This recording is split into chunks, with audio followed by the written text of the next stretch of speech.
Hi everyone and welcome to another episode of PDA Dad UK. Before I go on, I'd love you to hit the like button, hit subscribe and click on the little bell. It will remind you of all new content I've got coming up. I've got some great new content coming and some really interesting interviews as well. Today being no exception. As we've discussed on many occasions, my daughter is pathological demand avoidance. She has what's called PDA. It's a form of autism. And I've had the good fortune of, I'll introduce you first. This is Laura McConnell. Hello. Laura, I interviewed on my other channel with the Grumpy Dads, and Laura's been involved with a fantastic website called senduk.org, where basically any information you need about what to do and where to go with a diagnosis of any kind of special educational need or neurodiversity, it's all there, and it's absolutely fantastic. Do go check it out. There'll be a link in the description. But the reason I've got Laura on today is Laura and I have been talking since that episode, and Laura explained to me that she's actually got PDA herself as part of her diagnosis. And for me, that was a revelation, because I haven't really met any adults who have PDA and have grown up with it. So I thought it would be a really interesting conversation to have, to sort of find out how it was diagnosed and basically the questions that all come around for all of us with kids who have PDA or any form of autism, really. What does the future hold? So, Laura, do you want to give us a little introduction and explain who you are and what you do? Yeah, so my name is Laura McConnell. As Duncan said, well, I have PDA, I'm also autistic, I have ADHD, I'm dyslexic, I've got sensory processing disorder and auditory processing disorder as well. Also hypermobility. And hypermobility is something that's quite common in amongst all of those sort of neurodivergent conditions as well. And I'm also a school teacher, currently working what in England is called an SEN provision. In Scotland we call them ASN for additional support needs. But I was a SENCO, the Scottish equivalent of a SENCO in primary for years as well. And I've been acting principal teacher in the last few years as well. So I've kind of got a bit of a perspective sometimes as well from a professional point of view, a personal point of view, and a parent as well, so I have a parental perspective on additional needs as well. So kind of it's good to have foots in all three camps sometimes to be able to have that bit of perspective. Talk about having a jack of all trades to be able to get to for resources and explanations and dip in. I can see us having you on again for to talk about other things as well. When did you first become aware of your neurodiversity? So early 30s, I was first diagnosed with ADHD when I was 32, but it was really probably around about the time that I was 30 that I had the light bulb moment. And I had worked for years and years with children who had additional needs. Before I was a teacher, while I was at university, I worked on an additional support needs play scheme, predominantly with children with complex needs and children who were autistic and had learning disabilities. And I used to always joke to my mum and my dad that I found them some of the most sensible people that I'd ever met. I used to kind of say, I find them quite logical, but at the same time, didn't identify myself in any way, shape or form. And I remember I was a class teacher at the time, and I had a really, really good class teacher friend in my school, and of the type where after school every day we would go into each other's classrooms and we would always, talk the day through and things.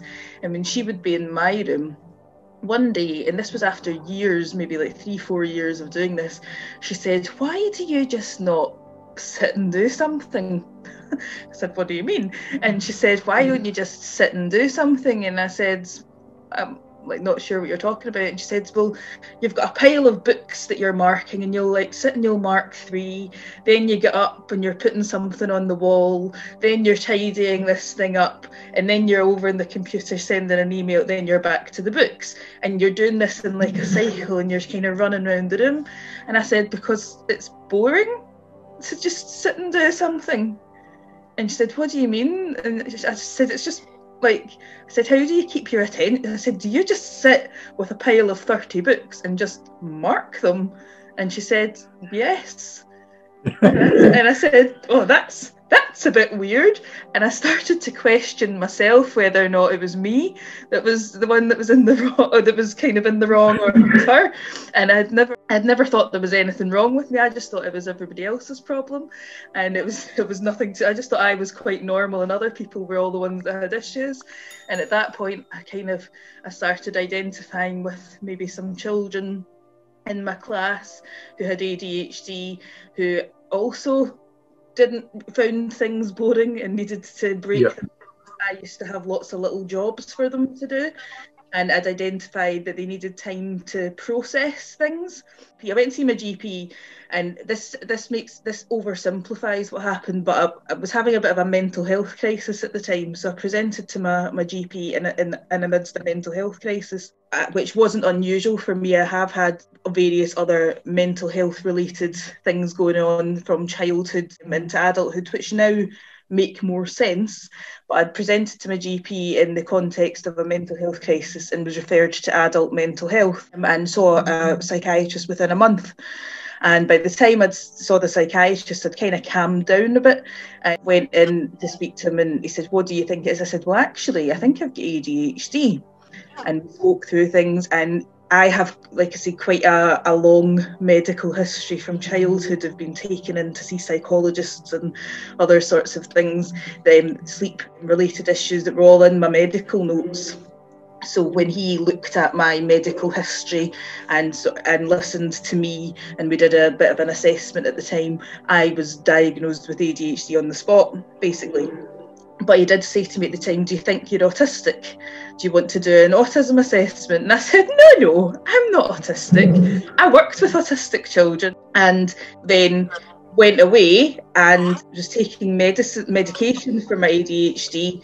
And over the course of a couple of years, the medication kind of almost, I suppose, switched off my ADHD during the day. It gave me the ability to concentrate, managed to learn sort of through different techniques to sort of control impulsive behaviour and different things with the help of medication, and started to notice that when you took away the kind of the overly anxious and nervous presentation of the ADHD, the impulsive behaviour, and helped me focus, that I was very, very autistic.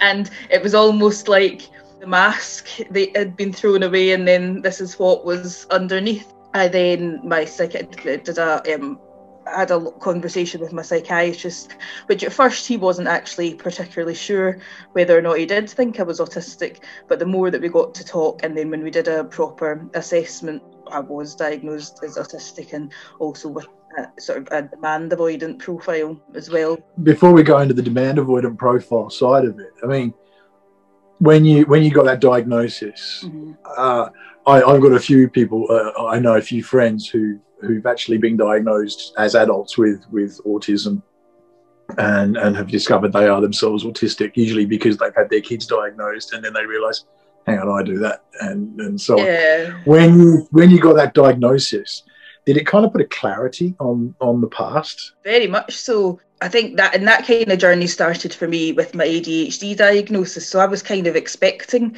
my autism diagnosis, and to be honest, I didn't necessarily have a great overwhelm of feelings when I got my autism diagnosis, other than told you. ADHD diagnosis, that kind of started a big process of, that's why when I first got diagnosed, maybe about a year later, I did a big sort of research. So I did loads and loads of research. I read lots of books and articles and magazines, and then started blogging about it at the time, and wrote quite, like, when I say blogging, it was like 2,000 word long pieces, sort of thing, where, essaying on autism, Harvard referenced and stuff like that, So very autistic sort of type of writing. You've got the hyper-focus going. Yeah, and I wrote in like all sorts of different subjects and things, and kind of published them. That was quite a good process, especially for a lot of the kind of, I suppose, things I was maybe bitter about from childhood, and bitter about from not only like at home but also in school. Things then started making a lot of sense, and I'm not bitter. Now, I'm not bitter that I was diagnosed as an adult, and I've spoken to a lot of adult friends about this, And we're all kind of in agreement that a lot of us came to adult diagnoses through quite traumatic paths. And a lot of us have PTSD accompanying our diagnosis. I certainly do, which I've been diagnosed with on more than one occasion. A lot of us have we've taken quite a difficult pathway to get here, but at the same time, in the 80s and the 90s, being diagnosed with autism would have put us on an entirely different path as well than we are currently on, maybe a non-mainstream path, and we wouldn't necessarily have been able to achieve some of the positive things that we have achieved if we had been diagnosed in the 80s and the 90s. So I think that it's, it would be, I'm not bitter that I wasn't diagnosed then, but also I think there would have been negatives, and I think if you're going to have a negative path, I think I'm fine with the one that I've been on, if you know what I mean. That makes so much sense. I mean, I've talked in previous episodes, I talked in my last episode actually about the fact that often autism, when undiagnosed, can lead to other mental health issues down the track. And I think it's such an important thing to note. But I really appreciate what you're saying as well. I think we've come so far in the diagnosis process now that it is actually a lot more understood. And so the supportive pathways that exist once diagnosis is in place are a lot more healthy and supportive than they would have been back in the 80s and 90s, where it was almost considered a disease rather than just a difference of brain function. You got the diagnosis, and you said so you started with the ADHD, and then you've still gone into the autism, and then you've obviously had this profile built where you've been shown to have sensory processing disorder, you've got the hypermobility. And I mean, the purpose of this one is obviously we're focusing on the PDA aspect to what you've been diagnosed with. How did that diagnosis come about? That really came about through conversations with my psychiatrist, because my psychiatrist I see just to monitor my ADHD medication. So I suppose was in a way lucky that I had ADHD and I was already seeing a psychiatrist to monitor my medication. And then I was able to speak to him about autism. I didn't have to then go back to my GP and go and find another referral pathway. That in a way was quite lucky, but it was a question that he asked me, and he said, "Do you think that you're demand avoidant?" And I had never considered that. I knew what PDA was, and I had worked with children in school who either have PDA or highly we would suspect. It's not a diagnosis that's often given out. In lots of parts of the country, autism is poorly understood, never mind PDA. So I live in one of those areas, yes. Yeah, it's one of those ones where it's like we want them, you want them to understand PDA. God, they don't understand autism yet. I hadn't really considered that about myself, and as soon as he said that, I just planted this kind of little nugget in my head, and I went away and thought about a lot of about me, and then spoke to him again throughout the kind of diagnosis process about this. My psychiatrist, a great guy, he's very knowledgeable on autism and ADHD sort of thing, and me and him have great conversations actually, so it's always quite good to bounce ideas off of him. It's good when you can find someone who actually gets it, isn't it? Yeah. And I've talked to so many people who are like, it's like I'm talking to, I might as well be speaking Japanese. There's no understanding at all. So he's actually, and he's very respectful of me as well. He listens to my opinion. He doesn't have that whole kind of, that power imbalance that you often have with, doctor and patient.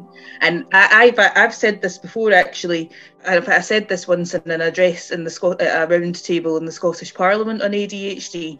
From the moment I got referred for ADHD, I've had a really simple pathway through there was some of those things that I mentioned before about the auditory processing and hypermobility. They were diagnosed in childhood. Since the ADHD diagnosis, I've had a really simple pathway, but at the same time, it took 32 years to get there. And there was a lot of other stuff went on before that. So I'm very lucky to have this particular guy. But it was when I went away and I started to really kind of, I do a lot of reflecting, and what I think is also, it's taken me into my 30s to be able to do a lot of reflecting and to be maybe emotionally mature to do a lot of reflecting, and also to have the knowledge base and be able to read the things I can then reflect on. And I often think that we're asking an awful lot of children to just understand themselves, when it took me 32 years, you know, to be able to start understanding myself. And yet we've got, you know, 4, 5 and 6-year-olds that also get the same sort of diagnosis and live in this alien planet like I do, and we kind of have this expectation that, oh, we'll tell them that they're autistic and they'll just get it. That's something that's probably quite challenging for a lot of children. I see that with my daughter. I really do. At the moment, she's really becoming aware of the fact that her autism is something that is defining, in that it separates her from others. But the understanding of it, it's like, at the moment, it's like she wishes it was a light switch. She could just flick it off and it would be gone, and she'd be neurotypical and have that. She hasn't learned to sort of embrace it, and part of what I'm going through with her at the moment is, you know, it makes you really special, and it actually gives you a lot of abilities that I don't have personally. So, you know, there's stuff that, you know, we've got to work through, but you've got a real sort of, there's possibilities and strengths you have that others don't, and that's what you need to embrace. It's difficult because, like you say, she's 10, she's not 20, 30.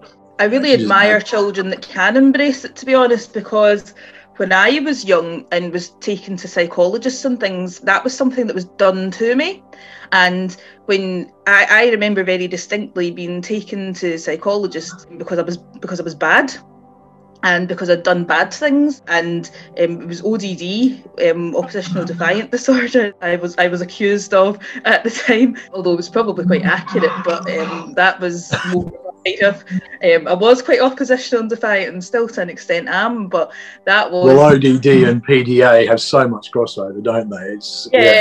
There is crossover, but there are quite distinct differences in like where it comes from. That came from a lot of resentment and bitterness, and according to my reading, although I'd be quite happy to be proven wrong by this if a psychiatrist objected, but according to my reading, ODD often stems from the unmet needs of children with ADHD and children that are autistic. I read some study, and it was in Germany, there was, you know, 40% of the children that were diagnosed with ODD also had an ADHD diagnosis. Again, my daughter, we're currently in the process of getting an ADHD diagnosis on the basis they do seem to really strongly go hand in hand.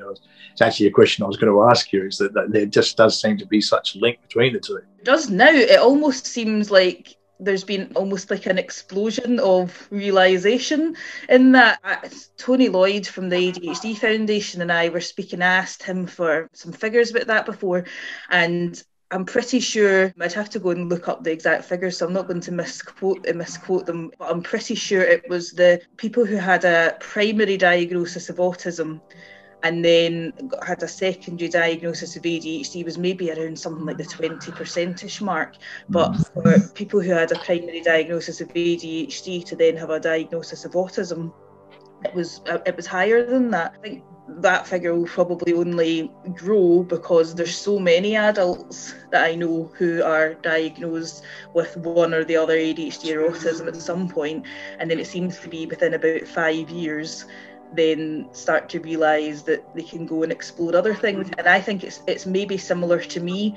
You become at peace with a certain part, and you identify, you reflect, you learn about certain things, but it doesn't give you the full explanation. And you become suddenly it's quite unnerving, I suppose, at times, to realise that the world isn't actually, other people don't see everything in the same way that I do. And that's the only kind of thing that I've ever felt a little bit wobbly about, and I felt a little bit kind of uncertain about, and a little bit maybe sad about, is that sometimes I reflect on situations and I now think, oh, other people might not have seen this in the same way as I do, and then that makes me a little bit paranoid, I suppose, at times, you know, about how I've interpreted things, and did I interpret that, you know, in the correct way. So I think that once you kind of identify and come at peace with yourself and learn about lots of things for yourself, and then if you still have some answers that don't quite fit in, then that's probably when you start to explore other avenues. For growing up, obviously you're reflecting as an adult now. You know, this is something that come into an understanding of later in life. When you reflect back to childhood, how was PDA to live with as a child? What was it like for you? Because it's one of those things that we just don't, like I say, you're the first person I think as an adult who readily identifies as PDA. And I've often said I'd love the chance to, if I could switch brains with my daughter for a day, just to understand what's going on up inside her head and how she's coping with things. The closest I'm going to get is I guess, from someone like yourself. What was it like as a child growing up with this constant conflict? It's the way that I could, I suppose, describe PDA, and I suppose the best word that I have to describe it, although it doesn't link to what our normal understanding of it is like the most extreme form of anxiety, but not anxiety as we know anxiety on planet Earth. This is like the most incredible extreme form of anxiety, where it's easier to just not do the thing that you are anxious about and take all of the flack and take all of the trouble and take all of the bother that you get into, because that's less anxious and that's less anxiety inducing than not doing the thing. And the thing can be something really, really simple that you have done before, that you enjoy doing, that you might find enjoyable if you do it. It's just at the particular moment in time, which can be a lot of the time, depending on who you are and also just the situation at the time.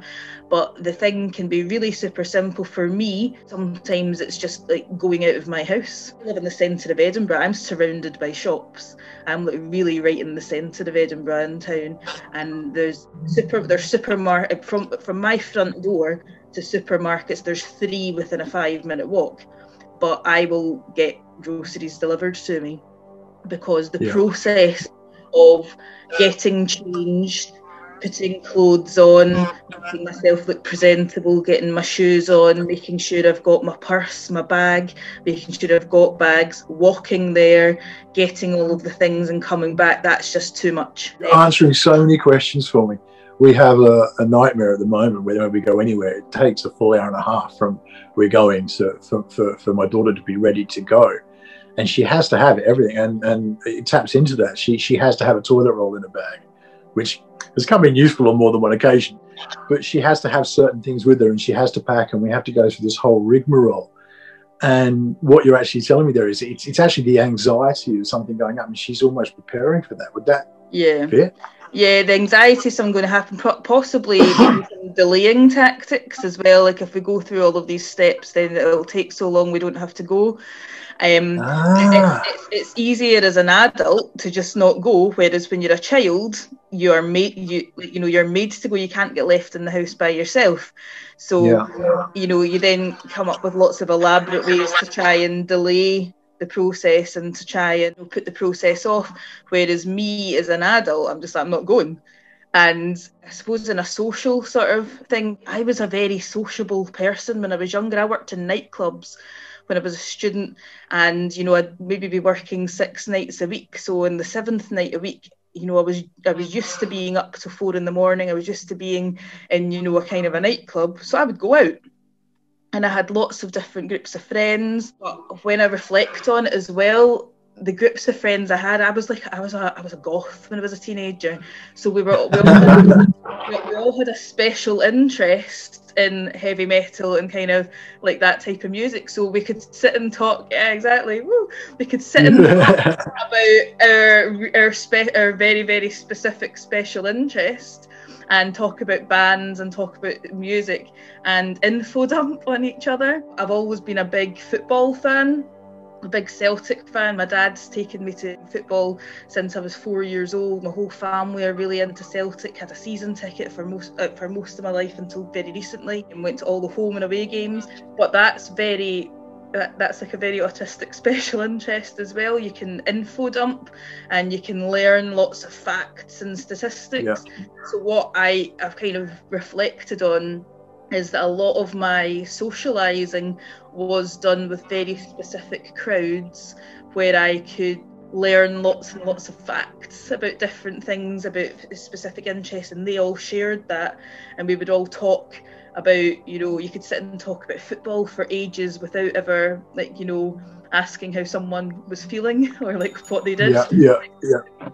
And then as I've got older, I moved to Edinburgh 8 years ago, and moved to Edinburgh and kind of didn't realise until after I'd moved here that I didn't know anyone. And because I didn't know anyone, a lot of that kind of socialising aspect, that was all back home in Glasgow.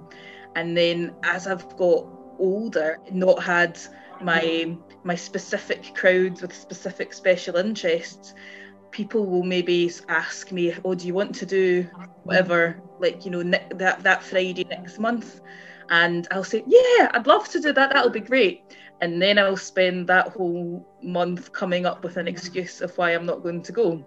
My poor 90-year-old granny visits me so often, and when I tell people things, when my son was younger, I had childcare issues, lots of, blatant lie, just to kind of get out of going to do something, because the thought of going and socialising with people and having a conversation about things that weren't special interest related is just really overwhelming. And add on to that the thought of going out the house and the process that involves. But when I go along, when I've done my hair and my makeup and I look nice and I've gone somewhere, I always really enjoy it. And that's the thing, a lot of kind of children that I've observed, even from like schoolwork in school. Sometimes if you ask to do them to do something, it's just that shut down, nope, not doing it. And it's almost like we need more time to process things. So I'll sometimes just start the task where they can see it, and I'll just start doing it. And I work with younger children, so I'll just start doing it and be like, oh, look at me doing this, and look at me putting the magnetic letters in this order. And you can see them kind of maybe looking at what you're doing. And then they feel it when they've processed it and maybe seen that the task is non-threatening. They understand what the task is that you're doing. They now know what it looks like, because I think one of our issues is that people can describe something to us, but we maybe don't. The way that they've described it, even if we've done it before, but the way that they've described it is that we can't quite visualise it. We can't quite process what it is that we're being asked to do, what all of the steps are. And once they've maybe seen the task that you're doing and they've seen that it's non-threatening, that, oh, I know how to do this, I've done this before, I've seen people do this before, then sometimes they'll just kind of bring the chair over and start to join in. It's kind of, I suppose, in questioning my own PDA profile and kind of reflecting on that, I've really built up an understanding of my processing speed. And I think that because I'm quite articulate, and because I have a presentation of someone who's very articulate, I have a presentation of someone who is, for want of a better word, very normal. I'm a teacher, I've been an acting principal teacher and stuff in the past. I'm a professional. I think that people don't have any, I suppose, comprehension of how long it takes me to fully process something, and how long it takes me to be at peace with something. And when I then link that back to schoolwork, when I was older in my university kind of career, I would go to the lectures and I'd read all the material, and I would, I'd be in the classes in school. But if I had to write an essay on something, I couldn't just start an essay and just, write a paragraph here and then go away and read something and write another paragraph. And I used to call it my mulling over time, but I suppose it's my processing time. Look at all of the materials and then spend like a month processing what I was going to put down in the paper and thinking over the essay and thinking it out in terms of sentences and structures, almost until I could visualise it in my head and until I had a picture of it, and when I knew what was going to happen start to finish. So I would then be, the last minute person, the person sitting up doing an all-nighter the night before. Then I would do the piece of work and I'd be very stressed, and I'd say, I'm not going to do this next time I'm going to do this. going to do it a week before, and then I can sleep the night before. But it would take me that long to process something. But once I started writing, I could write kind of start to finish and then do some edits. If I'd given myself more time, it might have been even better. But it's almost, I think, in terms of, like, say, schoolwork, sort of, we need an awful lot of processing time, and that processing time is partly to make sure that the task is non-threatening to us, that we know what we're doing. We're not very good at just kind of taking a stab in the dark and being like, yeah, we'll start this and let's see how it goes. Won't it be an exciting adventure? But that's not really very us. So as parents, I mean, that sounds like something that we can really, like, for myself, I'm thinking, how can I take that on board? Because it seems allowing that processing time in some kind of thing, because that is something, if we make a snap decision of, right, you know, everyone's getting a bit edgy, like lockdown at the moment, it's been a nightmare for her because my daughter can't stand really being locked in the house. And then we suggest going out. It's like, no, I don't want to go out. And you meet that immediate opposition to, you know, I guess that's the PDA really sort of coming into play. So allowing some form of processing time is a way to really reduce the anxiety. I'm trying to think practically here about how we can take this information. It's kind of like allowing the processing time, but also thoroughly explaining what's going to happen and maybe doing something that's familiar. So if you went, say, on a walk to the park all the time, then doing it in the same way, going the same route, doing the same things when you're there, taking the same trail around the park, playing on the same different things, if that's a really familiar task that's done repetitively and is enjoyable, then I suppose explaining, we're going to go to the park and we're going to walk down this street and then we're going to go in this route and we're going to play on this and that, and we're going to do this sort of thing. So if it did have to be something that was, as you say, like a kind of a snap decision, just to try and, you know, calm things, to give it that familiarity, which reduces the anxiety over what's coming up.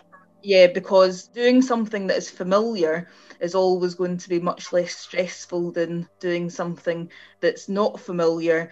And for anybody, never mind if you've got, you know, PDA, but if you're then doing something that is enjoyable, and also it's almost like that doesn't need a lot of thought to it.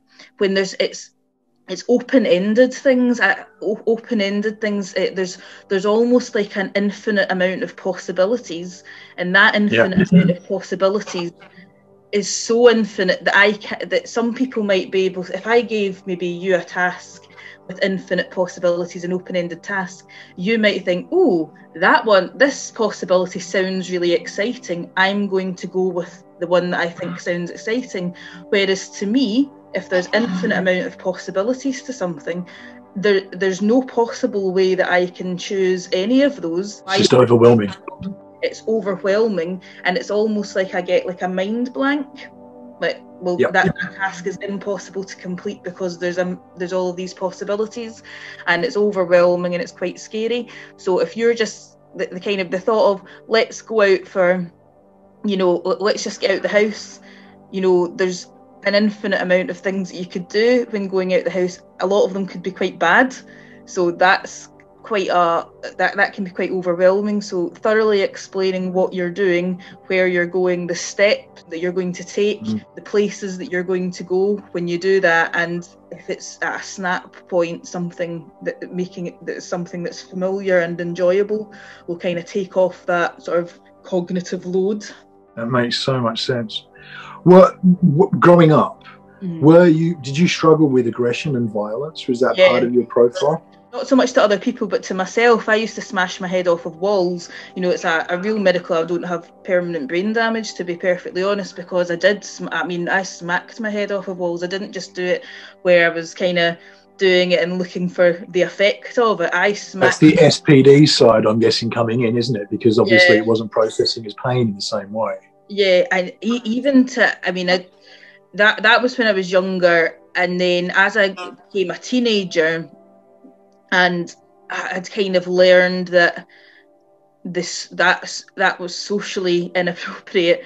I still did that a bit when I was a teenager, to be honest, as well, when I was extremely distressed, but that into more like screaming, shouting and swearing in a kind of emotional outburst. Cut my arms quite a lot as well, scratched myself, pulled out hair, punched myself in the head and things. As I've got older, my emotional regulation has got better. It might just be like, extreme crying sort of thing. As I do that. Like kind of and more extreme kind of crying. However, I have been really, really frustrated, even as an adult in my 30s, and not in front of other people or anything, but I have punched myself in the head and things, and I have quite long nails, and I have, scratched into my skin very, very aggressively, violently, I suppose, to myself. So a lot of my kind of issue, I had eating disorders for a long time as well. I was anorexic for 18 months, and then I was bulimic for 5 years. Obviously, underweight, and even when that stopped. Bulimia is quite an aggressive act to anorexia is kind of like you're holding a lot of things in, but bulimia is quite an aggressive act. It's quite a violent process to do to yourself, and even for years after, I would still sometimes make myself sick when I was distressed. Sometimes it was actually just to see if I still could, to see that it hadn't left me, if I still had the ability to. Eating disorders are actually very common amongst autistic young women. There's a case to be made that all young women that present in an eating disorder clinic should be screened for autism. But that's kind of a control issue as well, and a lot of the kind of... I was going to say, that would actually make so much sense, because such a key, like if you had to pick the one foundational trait of pathological demand avoidance, it would be, for me, the need for control. Yeah. And if that takes it to you're controlling what you're eating, how you're eating, when you're eating, what you're doing with the food once it's eaten, it actually really fits into that profile. Temple Grandin talks about it being like kind of an alien world, and I really identify with that. It's almost like I've often felt that I am an alien on a different planet, but no one told me I was an alien, and I looked different to everyone, and I acted differently to everyone, and everybody else knew that I was an alien, but they just didn't say. And then being diagnosed with ADHD when I was 32, all of a sudden I saw myself in a mirror and realised that I was an alien, and I'm only now finding, that I'm finding my people, because some of them ended up here as well, finding out that, actually it's okay that you don't understand what all these people are doing because you're an alien, and they are a different planet to you, and they're the ones, and the things that they do are crazy, and it's not just you that thinks it's crazy, it's because they are a completely different, sort of planet to you. It's that kind of need sometimes when you are totally in no control of your environment or the way that people perceive you, and you can't ever get that control back because people are very unaccepting of autism, and people are very unaccepting of difference. I suppose, actually, not just autism. I think that's very true. It's a conversation I've had a couple of times recently. The Grumpy Dads episode we're putting out this weekend with Nick Skur, he sort of talks about that, and the fact that there's just this element there that I think we need to... the world talks so much about the need for diversity, and we celebrate diversity now. We celebrate, we have pride marches, we have, a multicultural society that people really do celebrate, and it's a wonderful thing. But we haven't quite clicked neurodiversity into the same format and understanding. And it's such a shame, because I think there's so many people who have so much to offer. And I think you're a brilliant example of this, actually. So it was a question I was going to ask in a bit, but I think it's warranted now. The world would say, in spite of your limitations, I think possibly due to in many ways, but that's why kind of where I want to go. But you've become a teacher, you've studied, you've got your degree, you've gone on to be a principal, you've done all these things. Was that more of a challenge for you, or did you find that there were aspects of your neurodiversity that really helped you to push with that? Before anybody that's watching that knows me starts shaking their fist, I'm not actually a head teacher, a principal teacher in Scotland's like a third rung on the ladder of the senior leadership team. But and I was an acting one, just in case anybody that knows me is watching this and shaking their fist at home, going, "No, she's not." But it's my own misunderstanding. The trouble is, wherever I realise that. In Australia, you don't have headmasters. You're a principal. And you have a vice principal. Here you have a headmaster. There you've got a principal teacher, but you have a headmaster. It's also it's all different things though. Just in case anybody's kind of like watching at home going, "What's she selling herself as?" No, I would actually say that I also had some very sort of tight family structures. My mum and my dad were both teachers. You know, my dad was a head teacher for most of my life. My mum was a principal teacher and she was a deputy head teacher and different things, and so I grew up in a very sort of structured environment. I had a lot of, I was made to do my homework, I was made to go to bed at a certain time. I played outside for my entire childhood. I mean, I watched TV. I came home from school, I think, and watched CBBC. But I just remember playing outside from when I was a little girl, which it's funny because when people try to do the whole screen time causes ADHD thing, I think, wow, I barely sat any time in front of a screen. I climbed. I find that the opposite's so true. I find that the time my daughter will actually be able to focus on something is when she's on a screen. It's one of the few times that she can actually bring herself to focus for a period of time.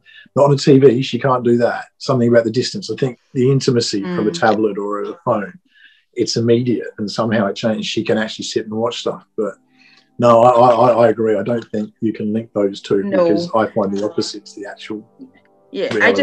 I just remember being out in the back garden, playing in the swing, climbing in a tree. Like I used to do crazy things. Like I'd weed the garden and things, driveway, like, the weeds that are coming through the path. I'd go and I'd clear all of that. I'd be out in the neighbourhood with all of my friends and out in my bike. Summer holidays, I'd be out in my bike and things. So I was given a lot of that time to sort of blow off steam. A lot of that, like, we call them burns in Scotland, but I think there may be streams in England. Brooks, yeah. All of those, jumping from one side to the other, that kind of thing, like, that type of stuff.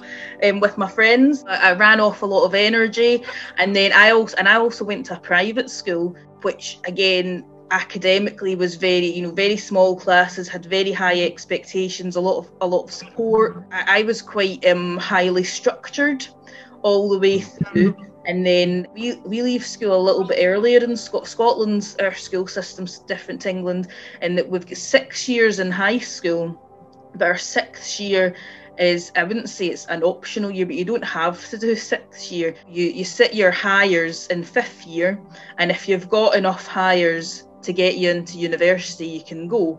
And I wanted away from school because I didn't like the structure. I mean, I'm now very grateful for it on reflection, but I hated school at the time, and I hated the structure and the things. And I had started school when I was 4, so I turned 16 in the January, sat my hires in the May, and then went off to university when I was 16 and a half, and kind of had a bit of almost like a freedom meltdown. Like there was like too much freedom. There wasn't people checking my every move and giving me 500 warnings about when things were due in. Therefore, at first at university, I kind of was a bit like, oh, I'll maybe not hand that in, and I stayed up all night and I went clubbing and things and had a great time. Had a really good had a really good time. Went off to gigs and stuff, and down in went to see Black Sabbath and stuff down in England with nowhere to stay in Birmingham and stuff, and it was just great. Really disordered.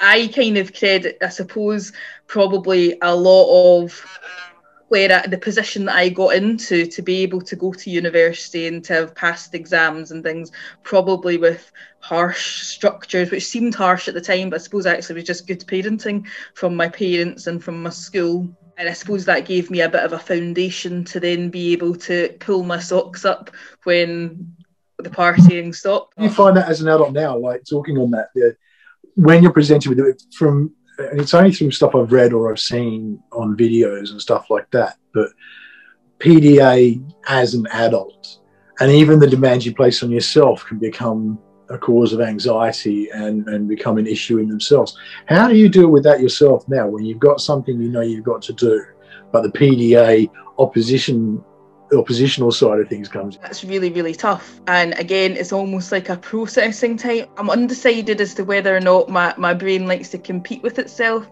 because I have this ADHD profile that's like, someone says something, I'm like, oh, that's a good idea, sign me up.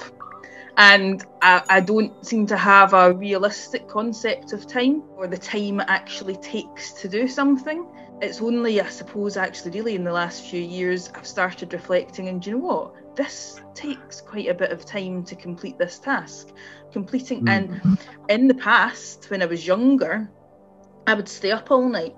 I stayed up all night and did lots of things. If I had something to do, I'm a perfectionist. I would never present something in my name if it wasn't of a very, very high quality. I have very, very high standards for things. So in the past, I would self-sacrifice, and I would stay up all night, and I would kind of sacrifice, I suppose, my body and my mental health in order to complete things and hand them in. And I'm just not able to do that anymore as I've got older, and I actually maybe just don't want to do that anymore. I do have an issue where I maybe take on too much, and then I think it's when you take on too much, even something as simple as sending an email, and it can be an email that I have already sent other people, so I can copy and paste it. Because I've got this issue today, I need to go and email a bunch of people today, and I've been putting it off for 2 weeks because it's just the demand of copying and pasting something, and it'll be a task that will take me 10 minutes. It's quite overwhelming, and I've needed to give myself a lot of time to process that, and I've kind of fully processed it. I just haven't quite got to the stage where I'm able to sit down and do it. If you have one piece of advice that you could give to parents who've got kids with PDA, what would you give? Patience, familiarity, routine, and give them processing time. And I suppose to understand that a lot of what is presented to you may appear to be irrational, but they know that it's irrational. They know that going to the shops, they know that they've been to the shops, and that when they go to the shops they don't mind it, and everybody comes home and it's not, a bad task to do, but they also know that it's too much and it's too overwhelming, and getting cross with them or blaming them for it, or saying, well, you did this last week. They know that already. They might not be able to articulate that, and they might not be able to fully, reflect on the fact that they do know that, but they know that they find things difficult. And I don't think that they need to be told that. And I suppose if you're having the same situation happen over and over and over again, if that's happening every week and you've got a struggle every week, why struggle?